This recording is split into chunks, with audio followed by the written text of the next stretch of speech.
রাজধানী উন্নয়ন কর্তৃপক্ষের প্লট বরাদ্দে দুর্নীতির অভিযোগে দুর্নীতি দমন কমিশনের করা মামলায় ক্ষমতাচ্যুত সাবেক প্রধানমন্ত্রী শেখ হাসিনা, তার মেয়ে সায়মা ওয়াজেদ পুতুল সহ 18 জনের বিরুদ্ধে গ্রেফতারি পরোয়ানা জারি করেছেন আদালত।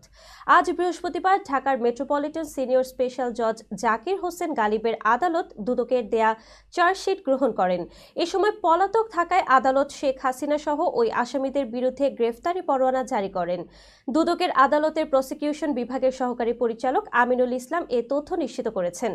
শেখ হাসিনা ও পুতুল ছাড়া পরোয়ানা জারি হওয়া বাকি আসামিরা হলেন জাতীয় গৃহায়ন ও গণপূর্ত মন্ত্রণালয়ের প্রশাসনিক কর্মকর্তা মোহাম্মদ সাইফুল ইসলাম সরকার, জ্যেষ্ঠ সহকারী সচিব পূর্বী গোলদার, অতিরিক্ত সচিব কাজী ওয়াসি উদ্দিন, সচিব মোহাম্মদ শহীদুল্লাহ খন্দকার, রাজুকের সাবেক চেয়ারম্যান PA মোহাম্মদ আনিসুর রহমান মিয়া, রাজুকের সাবেক সদস্য মোহাম্মদ খুরশিদ আলম, কবির আল আসাদ, তন্ময় দাস, মোহাম্মদ নাসির উদ্দিন মেজর, শামসুদ্দিন আহমদ চৌধুরী, মোহাম্মদ নুরুল ইসলাম, পরিচালক শেখ শাহিনুল ইসলাম, উপপরিচালক মোহাম্মদ হাফিজুর রহমান, হাবিবুর রহমান, মোহাম্মদ সালাহ উদ্দিন এবং শরীফ আহমেদ।